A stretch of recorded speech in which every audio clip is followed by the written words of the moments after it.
तभी सुरेश के आंखों में आंसू आ गया। वो नीलम से बोला, नीलम, हम कब तक ऐसी जिंदगी जिएंगे? क्या भगवान हमारी परीक्षा ले रहे हैं? उत्तर भारत के कोने में एक छोटा सा गांव बसा था। उसका नाम रामपुर था। उसी गांव के कोने में एक किसान रहता था। उसका नाम सुरेश था। वह अपने पत्नी नीलम देवी और उसके 2 बच्चों के साथ रहता था। बहुत साल पहले की बात है, जब उनके बूढ़े माता पिता गुजर गए थे। सुरेश देखने में बहुत भोला भाला और शांत किस्म का आदमी था। सुरेश के 2 भाई थे और दोनों ही उनसे बड़े थे। माता पिता के गुजरने के बाद उनका जो भी सामान अथवा प्रॉपर्टी था, सभी उनके भाइयों ने हड़प लिए। इसी वजह से सुरेश अपनी पत्नी नीलम देवी और 2 बच्चों के साथ एक छोटे से टूटे फूटे और बहुत ही ज्यादा पुराना झोपड़ी में रहते थे। वो झोपड़ी जिसमें लोग अपने गाय और भैंस को रखते थे, उसी में सुरेश अपना जिंदगी गुजारता था और उनके पास न खाने को कोई सामग्री था। नीलम देवी अक्सर लोगों के घर भीख मांगकर अपने बच्चों और अपना जीवन बिताती थी, लेकिन गांव के कुछ लोग उसके झोपड़ी के पास धमकी देते थे। वे सोचते थे कि इसकी वजह से हमारे गांव का नाम खराब हो रहा है।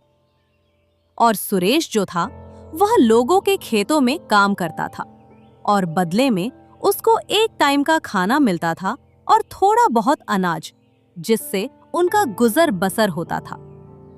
सुरेश और उसकी पत्नी झोपड़ी में बैठे थे। तभी सुरेश के आंखों में आंसू आ गया। वो नीलम से बोला, नीलम, हम कब तक ऐसी जिंदगी जिएंगे? क्या भगवान हमारी परीक्षा ले रहे हैं? ये बात सुनते ही नीलम के भी आंखों में आंसू आ गया। उसने बोला, अजी, आप कैसन बात कर रहे हैं? आप रोइए मत, भगवान के घर में देर है, अंधेर नहीं। उनके 2 बच्चे थे। एक का नाम किशन और दूसरे का नीरज था। वह कुछ बोले नहीं, बस देखते रहे। दूसरे दिन जब सुरेश खेत में काम करने जा रहा था, तभी खेत वाले ने उससे भगा दिया और बोला, सुरेश, अब यहाँ तुम काम करने मत आना, क्योंकि तुम्हारे वजह से हमारा नाम खराब हो गया है। सब लोग मुझे कहते हैं कि तेरे खेत में गरीब और चोर आदमी काम करता है। ये सुनकर सुरेश के आंखों में आंसू आते हैं। वह चुपचाप वहां से चला गया। रास्ते में वह सोच रहा था, हे भगवान, यही एक आखिरी रास्ता था अपने पत्नी और बच्चों का पेट भरने का। अब मैं क्या करूंगा? ये कहते कहते वह घर पहुंचा। घर पहुंचा तो उसकी पत्नी उदासी से पूछी, अजी, आज क्या बात है? जल्दी आ गई और बच्चों के लिए कुछ नहीं लाए? तभी सुरेश का छोटा बेटा किशन बोलता है, पापा पापा, आज क्या लाए आप? हम लोग आपका ही इंतजार कर रहे थे। हम जानते हैं हर रोज की तरह आज भी हम लोगों के लिए कुछ लिए होंगे। उदासी से अपने दोनों बच्चों के मुंह के तरफ देखने लगता है। नहीं बेटा, मुझे माफ कर दो। आज मैं कुछ नहीं लाया हूँ, क्योंकि मुझे काम पर से निकाल दिया गया है। लेकिन बेटा, तुम लोग रुको, मैं कुछ इंतजाम करता हूँ। ये बोलकर सुरेश खेत के तरफ निकल जाता है ताकि उससे कोई काम मिल जाए। वह एक आदमी के पास पहुंचा, जो आदमी अपने खेतों में बैठा था। उसका नाम सूरज था। वह अपने खेतों को बहुत ध्यान से देख रहा था। हालांकि बहुत साल पहले उसके एक पैर खराब हो गया था। उसका भी सोच था कि मेरे खेतों में कुछ उगे, लेकिन वह सोच खाली सोच ही था। तभी पीछे से सुरेश बोलता है, सूरज भैया, का हाल बा? सब बढ़िया है ना? तभी सूरज जी ने बहुत ही शांत स्वर में कहा, हाँ सुरेश, वाह, सब ठीक है। आपन बताओ, कैसे आना हुआ? क्या बताऊं सूरज भैया, घर की परिस्थिति बहुत ज्यादा खराब हो गया है। घर में खाने को एक भी दाना नहीं है। लगता है भगवान ने सारा दुख दर्द मुझे ही दे दिए हैं। जिंदगी से अब तंग आ गया हूँ। कभी कभी तो मन करता है कि मर जाऊं। तभी सूरज जी ने बोला, भर पगला, ऐसा नहीं बोलते। तू ऐसा करेगा तो तेरे परिवार का क्या होगा? उनको कौन देखेगा? और हाँ, भगवान उन्हीं की परीक्षा लेते हैं जो सहन कर सकें। तभी सुरेश ने बोला, सूरज जी, बोल तो आप सही रहे हैं, लेकिन आप यहाँ बैठकर क्या कर रहे हैं? अरे बबुआ, सोच रहा हूँ कि मेरे खेत में भी फसल उगे, लेकिन क्या करोगे, मेरा ऐसा हालत है कि मैं खेती नहीं कर सकता। तभी सुरेश ने मन ही मन में सोचा, क्यों ना सूरज जी से बोलूं कि हम दोनों मिलकर खेती करते हैं और जितना भी फसल होगा आधा आधा कर लेंगे। तभी सूरज जी ने बोला, का भाई लो बबुआ, का सोच रहे हो? कुछ नहीं सूरज जी। वह डरने लगा कि बोलूं या न बोलूं। फिर उसने थोड़ा हिम्मत इकट्ठा किया और बड़े ही प्यार और शांत स्वर में बोला, सूरज जी, एक बात बोलूं अगर आपकी मर्जी हो तो? हाँ बिल्कुल बबुआ, बोला। मैं सोच रहा हूं कि आपकी खेत में बहुत सालों से खेती नहीं हुई है, क्यों ना हम दोनों मिलकर कुछ करें और जो भी फसल तैयार होगा उसमें से हम लोग आधा आधा कर लेंगे। यह सुनकर सूरज जी बहुत ज्यादा खुश हो गए और बोले, वाह वाह बबुआ, ये तो बहुत खुशी की बात है। एक काम करो, आज शाम हो गया है, तुम कल सुबह जल्दी पहुंच जाना और हम लोग कल से ही खेती का काम चालू कर देंगे। यह सुनकर सुरेश बहुत ज्यादा खुश हो गया और वह घर के लिए निकल गया। वह रास्ते में सोच रहा था, हे भगवान, आपका लाख लाख धन्यवाद कि आपने मेरे लिए एक नया मार्ग दिखाया। अब मेरे बच्चों को भूखा नहीं सोना पड़ेगा। कल सुबह जल्दी जाना है। चल चल चल सुरेश, जल्दी घर चल। वह घर पहुंचा तो नीलम देवी बोली, हाँ जी, बहुत खुश दिख रहे हो, क्या बात है? आज जरूर कोई बात है, बताओ जी क्या बात है? क्या बताऊं नीलम, आज मैं बहुत खुश हूँ क्योंकि मुझे काम मिला है। कल सुबह मुझे जल्दी जाना है। एक काम करो, जल्दी से भोजन लेकर आवो, बहुत जोर से भूख लगा है। नीलम ने उदासी से जवाब दिया, अजी, आज कुछ नहीं बनाई हूँ। आज कितने दिन से घर का राशन खत्म हो गया था और हम बच्चे भी खाली पानी पीकर सोए हैं। मैं भी सुबह से कुछ नहीं खाई हूँ। यह सुनकर सुरेश के आंख में आंसू आ गया। तभी सुरेश ने मन में ही सोचा, अब तो कुछ ना कुछ करना ही पड़ेगा। परिवार रात को भूखे सो गया। जब सुबह हुआ तो सबसे पहले सुरेश उठ गया और बिना कुछ बोले चुपचाप निकल गया। खेते की ओर वो रास्ते भर सोच रहा था। हे भगवान, आज सब बढ़िया और सही से हो जाए बस। वो पहुंचा तो देखा कि सूरज जी चुपचाप खेत के किनारे बैठे थे। वो सूरज जी के पास गया और बोला, नमस्ते सूरज जी, का हाल बा? आज बहुत जल्दी चले आए खेत में। आओ आओ बबुआ, आ गए, चलो काम चालू करते हैं। बस ये बोलकर वो दोनों लग गए काम पर और सूरज बैठे बैठे हैं कुछ न कुछ छोटा मोटा काम कर रहे थे और वो दोनों ने मिलकर बहुत ज्यादा मेहनत किया और काम करते करते शाम हो गया था। अब वो दोनों काम करके अपने अपने घर के लिए निकल गए। सुरेश ने उस दिन बहुत ज्यादा परिश्रम किया। उसने सोचा कि थोड़ा बैठ के आराम कर लूं और उसके बाद फिर आगे की यात्रा करूं। वो एक पेड़ के नीचे बैठ गया और मन ही में सोचा, आज भी खाली हाथ ही जा रहा हूँ। मेरे बच्चे मुझसे पूछेंगे कि पापा क्या लाए हो, तो क्या जवाब दूंगा? जब तक फसल तैयार नहीं होता तब तक मुझे कुछ ना कुछ करना ही पड़ेगा। बस इतना बोलकर वो गांव के मुखिया जी के पास पहुंच गया, जो बहुत क्रोधित रहने वाला और खाली अपना फायदे देखने वाला, जो अक्सर लोगों को ब्याज पर पैसा देकर धीरे धीरे उनका सारा संपत्ति हड़प लेता था। गांव के लोग उसके नाम से ही डर जाते थे। पैसा देने के टाइम पर तो वो एकदम साधारण बकरी के तरह रहता, लेकिन जब पैसा लेने की बारी आती तो वो शेर बन जाता था। सुरेश उनके दरवाजे पर पहुंचा तो मुखिया ने मन में सोचा, आज फिर एक बकरा मेरे पिंजरे में फंस गया। सुरेश ने डरते हुए बोला, मुखिया जी, मुझे थोड़ा पैसा चाहिए था। मुखिया ने बोला, अरे पगला, हम तुहार भाई जैसन हो, बोलो कितना चाहिए तुमको? मुखिया जी, मुझे ज्यादा नहीं, बस 500 रुपया चाहिए।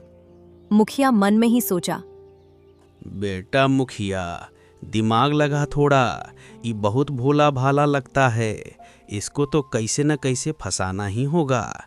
यही समय है पैसा ज्यादा कमाने का। कुछ सोच नहीं तो चिड़िया चुग जाएगी खेत से। दिमाग चला। सुरेश ने बोला, अरे भाग्यवान, क्या हुआ? किस सोच में डूब गए आप जी?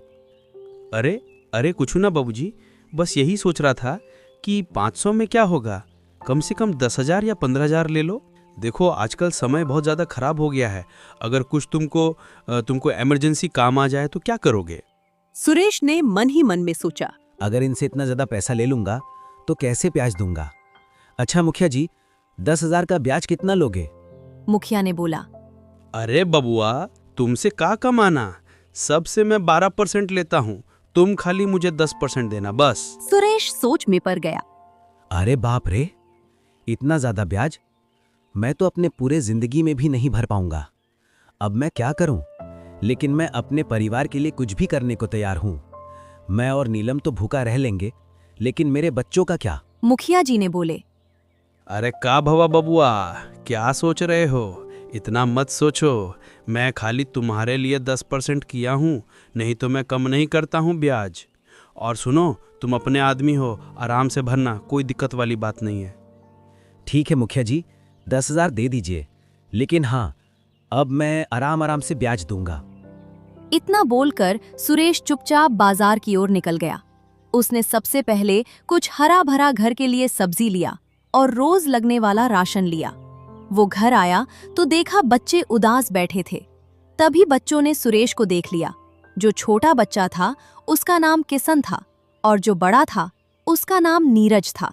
नीरज ने बोला, पापा ये क्या है? इतना सारा सामान और इतना सारा पैसा, ये कहाँ से आया पापा? बेटा तुम लोग ये सब छोड़ो, ये लो तुम लोगों के लिए कुछ लाया हूँ। उसने बच्चों के लिए बहुत सारे समोसे, जलेबी, कोल्ड ड्रिंक्स लाया था। बच्चे बहुत ज्यादा खुश थे। ये सब देखकर नीलम देवी बहुत खुश थीं। क्यों कि बहुत दिनों बाद बच्चों के चेहरे पर मुस्कान थी। लेकिन उससे अंदर से एक सवाल बार बार आ रहा था। क्यों कि इतना सारा पैसा उसने पहली बार देखा था। उसके मन में बार बार एक ही सवाल था कि इतना सारा पैसा कहाँ से आया। उसने इशारे में सुरेश को बुलाया। अजी, इतना सारा पैसा और सामान कहाँ से आया? फिर सुरेश ने आराम से बोला, क्या बताऊं नीलम, मैं जानता हूं तुम गुस्सा करोगी, लेकिन मेरे पास दूसरा उपाय नहीं था और मुझे मजबूरन ये कदम उठाना पड़ा। जब मैं खेत में से काम करके लौटा तो मेरे मन में ख्याल आया कि मेरे बच्चे आज भी मेरा इंतजार कर रहे हैं। उसके लिए मुझे मुखिया जी के पास जाना पड़ा। नीलम देवी ने डरकर बोला, हे भगवान, वो मुखिया बहुत ज्यादा होशियार और लालची है जी। गांव के लोग बताते हैं कि उसके पास से अगर एक बार कर्जा ले लेता है, वो जिंदगी भर कर्जा भरते ही रह जाता है। वो घर द्वार, प्रॉपर्टी सब हड़प लेता है।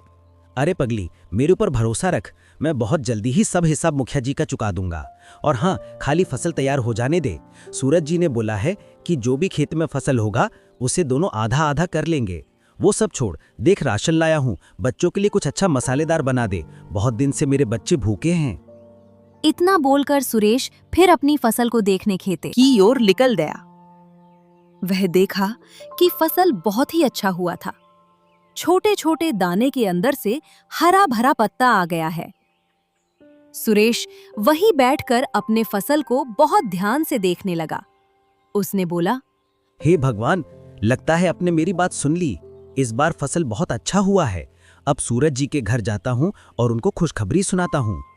सुरेश खुशी खुशी में जा रहा था सूरज जी के घर।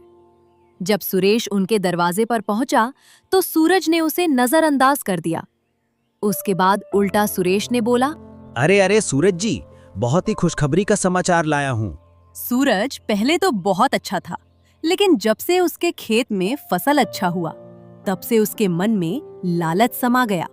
उसे पहले से ही पता था कि उसका फसल अच्छा हुआ है, फिर भी वो सुरेश से पूछा, भूला सुरेश बबुआ, कौन खुशखबरी लेके आए हो, बताओ। सुरेश खुश होकर बोला, अरे मालिक, अभी मैं खेत से आ रहा हूँ, अपना फसल तो बहुत अच्छा हुआ है। सूरज के मन में अब लालच समा गया था। उसने मन में ही सोचा, बेटा, खाली एक बार मेरा फसल उग जाने दे, उसके बाद तो तुझे पहचानने से भी इनकार कर दूंगा, और ज्यादा होशियारी दिखाई तो पुलिस से पकड़वा दूंगा। सुरेश कुछ समझ नहीं पाया और उसने सूरज जी से बोला, क्या हुआ जी, क्या सोच रहे हैं? आपको इतना अच्छा खुशखबरी सुना रहा हूँ और आप तो ख्याली पुलाव में घुसे हुए हैं। अरे नहीं बबुआ, ऐसन कोनो बात नहीं है, ये तो बहुत अच्छा खुशखबरी है। अच्छा ठीक है, तुम जाओ घर पे और आराम करो। बस इतना बात सुन के सुरेश चुपचाप अपने घर की ओर निकल गया। वो घर पहुंचा, ऐसे ही टाइम बीत गया। 3 माह बाद सुरेश सुबह सुबह खेतों की ओर निकल गया। सूरज की रोशनी हल्की फुल्की नीम के पेड़ों और खेतों में पसर रही थी और वो बहुत ज्यादा खुश था क्योंकि लगभग फसल तैयार हो गया था। रास्ते पर चलते चलते वो गाना गुनगुनाने लगा। ओ खेत की धरती गाय धुन प्यारी, किसान भाई आए मेहनत की सवारी, सुबह का सूरज मुस्कुराए मिट्टी की खुशबू मन को भाए। ओ किसान भाई जिंदाबाद, मेहनत उनकी लाजवाब, धरती माँ का लाल रे सबसे खूबसूरत हाल रे। ओ किसान भाई जिंदाबाद, मेहनत उनकी लाजवाब, मिट्टी का असली नवाब रे। ओ किसान भाई जिंदाबाद, मेहनत उनकी लाजवाब, धरती माँ का लाल रे सबसे खूबसूरत हाल रे। ओ किसान भाई जिंदाबाद, मेहनत उनकी लाजवाब, मिट्टी का असली नवाब रे। उसके बाद सुरेश रोने लगा। क्यों? कि चैनल को किसी ने सब्सक्राइब नहीं किया। दोस्तों, दूसरा भाग देखने के लिए चैनल को सब्सक्राइब कर लो और कमेंट के माध्यम से जरूर बताएं वीडियो कैसा लगा आपको। धन्यवाद। देखते रहिए सुहाना टून।